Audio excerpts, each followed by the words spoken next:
Spenders! Welcome back to our channel. I am back for another Spot It review today. And ngayon naman, ang i-review natin is yung lipsticks from ColourPop. Kung natatandaan nyo nga, palagi kong sinasabi dun sa previous Spot It videos namin na marami talagang kumakalat na fake makeup products sa market ngayon, lalo na sa mga online sellers like Instagram and Facebook. And mahirap talagang malaman kung fake ba yung ibebenta sa'yo or yung mabibili mo kung wala kang guidance or knowledge kung ano yung mga keywords or yung mga palatandaan na dapat mong hanapin dun sa product na yun. Be very careful lang guys kung saan kayo bibili ng products. Marami tayong mga sellers dyan na legit or authentic, kiniklaim nila na authentic yung products nila, pero pagdating sa inyo is fake na pala. So wala na tayong habol pag ganun kasi nabayaran nyo na, di ba? Etong mga products na to, like for example, this ColourPop na authentic is galing to kay Ate Luisa Venturanza of Look Cosmetics. She sells authentic makeup. Marami siyang iba't ibang makeup where you can choose from. Ililink ko yung details niya dun sa description box para pwede niyong bisitahin yung page niya mamaya after you watch this video. I'm holding now the two products, and on my left hand, ito yung fake, and on my right hand, ito naman yung authentic. Ngayon, pinagko-compare ko sila kanina kung ano yung pinagkaiba nila sa box. Sa unang tingin, magkaparehas lang talaga sila, magkasinlaki, parehas sila ng details na nasa likod, wala silang pinagkaiba dun sa spelling, and dun sa font size, halos parehas din. Napansin ko lang dun sa mga details niya na nakalagay dun sa may takip. Ngayon, napansin ko lang na dito sa fake, yung placement ng sticker niya is hindi siya diretso or hindi siya inline. Pag hinawakan mo yung box, supposed to be, hindi mo na siya kailangang i-twist para lang mabasa mo yung shade. So, yun yung isa nilang pagkakamali. But this, the authentic is, diretso talaga yung placement niya. Mabasa mo kagad yung details nung shade. And, another thing is, magkaiba yung shade nilang dalawa. Dun sa fake one is para siyang purple pink or ma-pink siya talaga na shade. And then, yung Lumiere na shade na authentic is purple na talaga or violet. Ganyan din yung color na nakalagay dito sa may puwetan or dun sa may lower part ng box. Dito nakalagay yung details na signature ng ColourPop, which is made with love from USA. Another thing that I've noticed dun sa box, kasi meron siyang design na parang puzzle or yung pag hinawakan mo is parang ano ba to? Glossy na meron siyang mga broken lines. Yan.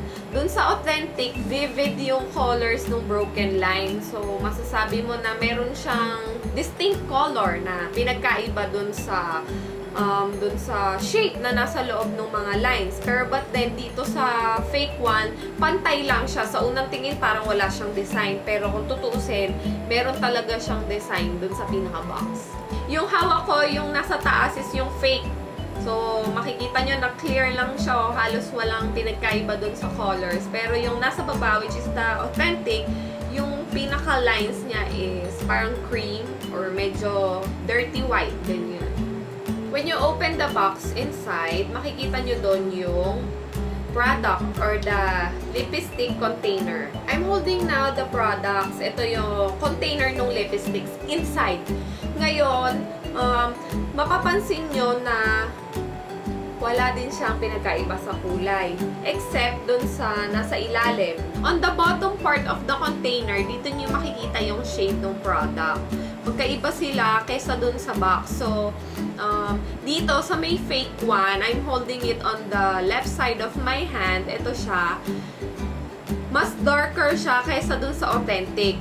Mapapansin nyo yan. And yung color placement, yung sticker placement nila, parehas na parehas lang din. Wala silang pinagkaiba. And another thing that I've noticed dun sa font is mas malinaw or mas white. Yung font nung nasa authentic is mas white siya. Mas kitang-kita kesa dun sa fake one. Another thing to spot na very important is yung sa may takip. Yung authentic is meron siyang dot sa gitna or yan yung parang pinaka-palatandaan siguro ni ColourPop na authentic siya is yung yung dot niya sa gitna. Doon sa fake is flat lang siya. And marami nga palang nagtatanong na always ko nababasa dun sa group na madali daw mabura yung yung details ni ColourPop. Opo, madali po talaga siyang mabura. Wala po yan kung fake is madaling mabura.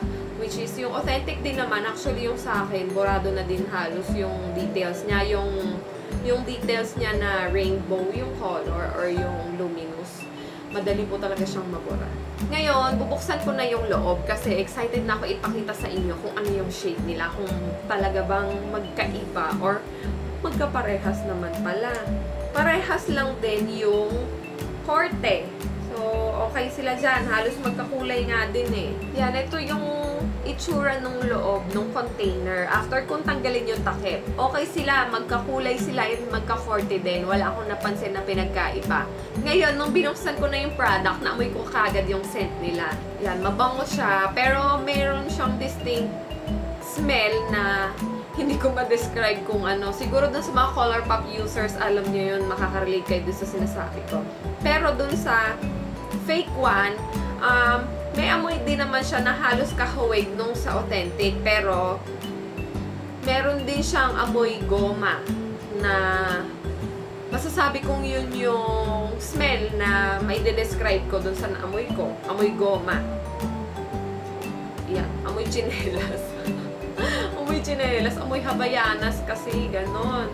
I'm going to swatch now the authentic ColourPop Lumiere on my, dito sa braso ko. Kasi sa back of my hand, marami siyang, buhok, balbon, and pwede yun makagulo. Anyway, yan. Ito yung Lumiere na authentic. Napansin ko habang ginaglide ko siya, very creamy and pigmented talaga siya. So, konting swipe lang, na-cover up niya na yung skin ko. Ngayon, dito tayo sa fake one. I'm going to swatch it, guys. This is the fake Lumiere. And, ayan yung shade niya. Parehas lang din naman sila ng consistency kasi parehas naman ng weight or force yung ginamit ko sa pag-swatch. Pero, napansin ko na hindi siya ganun ka-pigmented. Since, parang nakikita ko pa din yung skin color ko underneath nung shade. And, magkaiba talaga sila ng color. Dun sa fake is parang siyang lighter, and matatawag nyo siyang pink, ganyan. Pero dito sa Lumiere na authentic, siya yung darker version nung fake. Para silang dalawang magkaibang shades. Mahirap talaga siyang malaman kung authentic ba yung binibili mo hanggat wala kang hawak na authentic, ganyan. Kasi talagang magiging very picky ka sa pagpili ng product. Lalo naman, wala namang seller na pumapayag na iswatch muna yung product, diba? Kaya, siguro, bago kayo bumili nitong lipsticks, lalo na dito, hindi naman to binubuksan ng seller para ipakita sa inyo yung shade sa loob dahil magra-run na siya ng expiration date once na open and na-expose na sa air. Siguro, i-take note nyo na lang yung details sa box, which is yung mga broken lines and yung designs niya. Yan. You can always go to Ate Luisa of Look Cosmetics. Diyan makakasigurado kayong authentic yung binibenta niya kasi nga, yan. Yung authentic is galing sa kanya and nagko-compare ako ng mga fake and authentic. Kaya, take it from me na authentic yung lipsticks niya kasi ito na nga, pinag-compare na natin, di ba? And marami din naman tayong mga sellers dyan na authentic. You can always ask them for the details na gusto nyo malaman. Once na hindi nila yon na ibigay sa inyo, doon na kayo magdalawang isip kasi baka fake nga yung binibenta nila. Thank you so much guys for watching this video. I hope na makatulong to sa inyo and pwede nyo din itong i-share dun sa mga friends nyo na mahilig sa ColourPop. Don't forget to follow us on our all social media accounts for more updates, and if you do like this video, give us a thumbs up, comment down below, and don't forget to subscribe on our channel.